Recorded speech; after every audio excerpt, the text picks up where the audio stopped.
My name is Mick. I'm a first year apprentice at the Cardiff site at Downer. I've been at Downer for just over 2 years now. At the start of my career, I was a trade assistant. Towards the end of last year, I was lucky enough to be able to apply for an apprenticeship that I'm currently in now.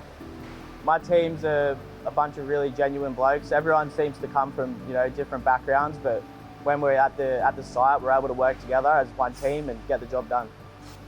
There's numerous things I like about my team. A few that come to my mind are the fact that everyone's so comfortable with each other in the workplace, and that if there's anything that you're unsure of, or even outside of work, if you have some sort of problem, you're able to come to the boys and girls here and talk about it with them. To me personally, working to always be better. It's about always looking to learn, always looking to hone your skills, not just at work but in life too. It's definitely some learning that I've been experiencing starting my apprenticeship. I'm like a open book. I'm always ready to write more information down. At Downer here, I feel like the culture of having each other's backs is very strong.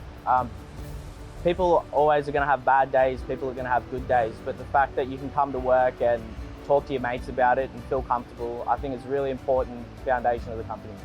Asking your mate if they're alright or if anything's going on, I think is really important. And there has been situations that I've experienced personally where that has been the case, and I've had to check in on a mate and make sure he was alright. Safety to me and the team is definitely one of the most important things here, because at the end of the day, we do have lives outside of work. We all have families and people that care about us, and we definitely want to be able to come home at the end of the day without being concerned or having any problems coming from work and affecting you in your real life.